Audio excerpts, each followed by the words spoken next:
You want answers? I think I'm entitled. You want answers? I want the truth! You can't handle the truth. Oh, you can handle the truth, folks. Welcome back to Zero Dark 30.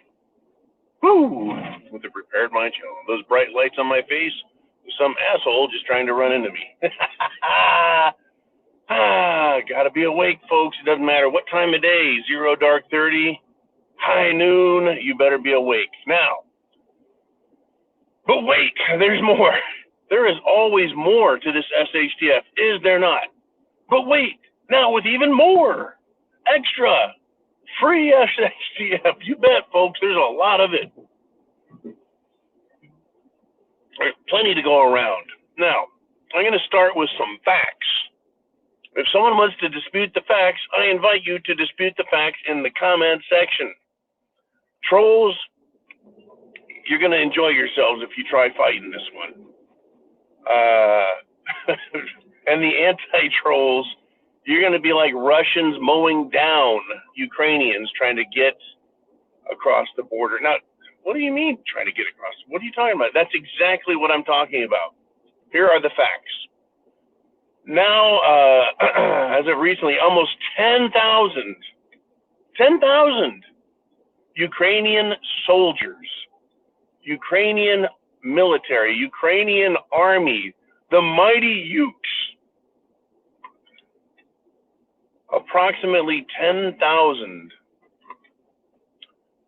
of Zelensky's warriors have surrendered to Russia, folks, to Russia. So you get on the radio and you dial in 149.2. That's your frequency to the Volga. And that is how you surrender. And you don't have to cross a minefield and get blown to fucking pieces. You don't have to try and sneak through the Russian lines and get shot to shit. Basically, it's like calling the Ghostbusters. That'll get you through. 149.20, I guess, is the radio frequency to get Russia to let you come through and surrender. And to date, approximately 10,000 Ukrainian soldiers have crossed over to Russia so they don't get thrown into a literal human meat grinder and chopped to Fenris meat and destroyed. So what does that tell us, folks? What does that indicate?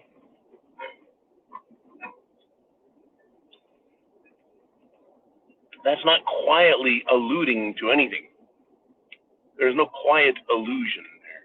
There's no hint of extra SHTF in that cookie dough. No, folks. This is a massive number that the media is trying to keep out of your view. They're hiding it. They're hiding it. They don't want anyone to see this. They don't want people to know that Ukrainian soldiers are surrendering and crossing the lines and saying, get me out of this shit. That is why Ukraine is having to draft, conscript, force into service old men, people who are disabled, and women to try and fight.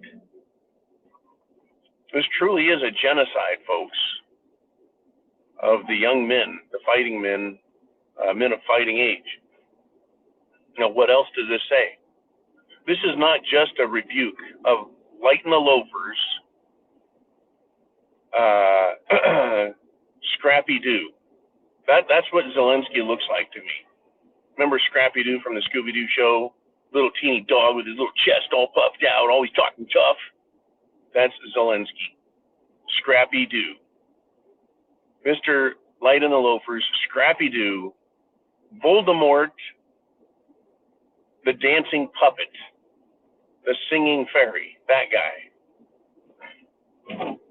The troops do not love him. They don't adore him. They don't worship him. They don't fight to the death for him. Not all of them. Now get this. I want you to think about this from the perspective of patriotism, love of country. If right now, today, we had Russia on our southern border, ready to come across the border with their full force, and out of nowhere, George Washington, Thomas Jefferson, and name your favorite founding father, your founding patriarch, name them, materialized, appeared on camera, right, and said, hey, we're here to guide you. This is about America. This is about freedom, right? This is about you doing what's right for your country. You love your country. You love your freedom, right? They could work us up into a frenzy. People who love America and love freedom. If they showed up, right, we'd be like, yeah, and we we'd go defend America against an enemy that was invading. That's what we would do. It could be Patton. Right? Fucking General Patton could show up. People would lose their fucking minds.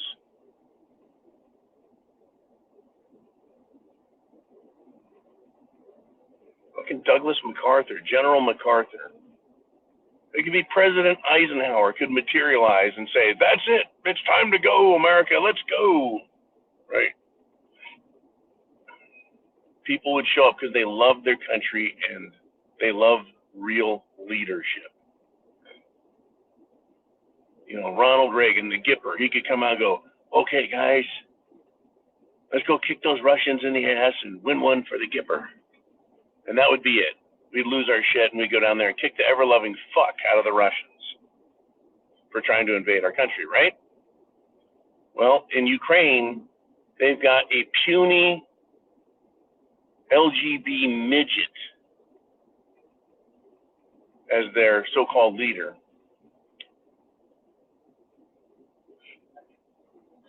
Who is sending everyone to their death. And so they're surrendering. In fact, you know what? When a soldier surrenders, like that dumbass that went up to the North Koreans, who now the North Koreans have thrown his dumbass out. When one guy goes over, surrenders, maybe a platoon,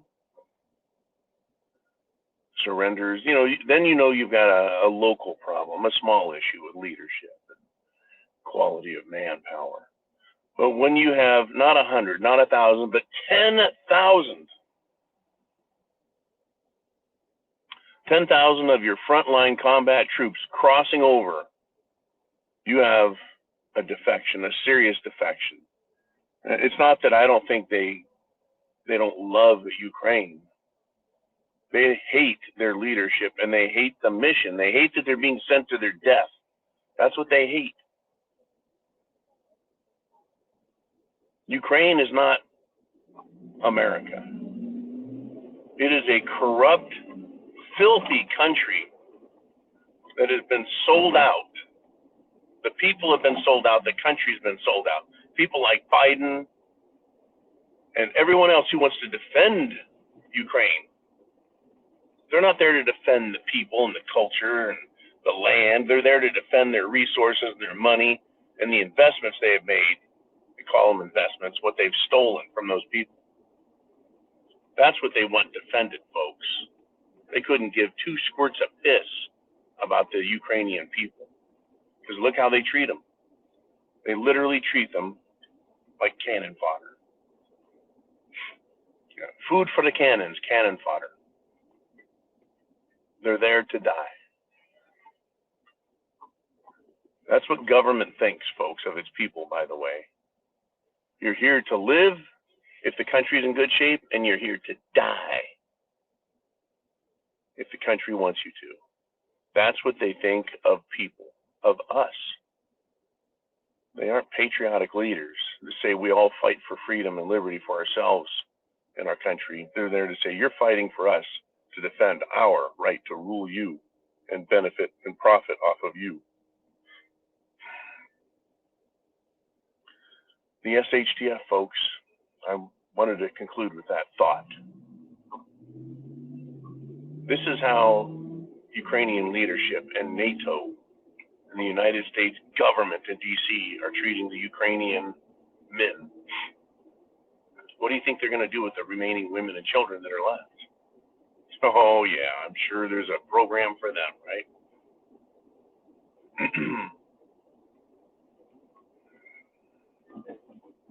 And you don't have to make this shit up. But once again, let's go through this. If this is what Ukraine, with its corruption, thinks of their people in the United States of America, what does our government think of us? What does our government think of its military? How expendable is it in mass numbers if need be to keep their power? That's right. You think Nancy Pelosi? You think Chuck Schumer? You think Bob Menendez? You think Nonads Nadler? What about Senator Lindsey Light and the Loafer Graham? You think he loves you? Or is he going to say, hey, that's the best money ever spent. Those are the best lives ever lost in war. Yeah, that's right, because I'm Lindsey Graham. I love war. And what about Kittens Mittens Romney? You think he gives a shit? Does that guy, when you look at his face, does he look like he cares about Americans? Yeah, that's a rough indictment, isn't it? For me to say these things. Well, that's how I see it. I say it because that's how I see it. That's what these people think of us. And we're seeing it reflected in how they treat Ukrainian people. And we see how the Ukrainian military thinks and what they think of their leadership through their actions. The abandonment of the Ukrainian military, propaganda, and political agenda, because they're surrendering in massive numbers.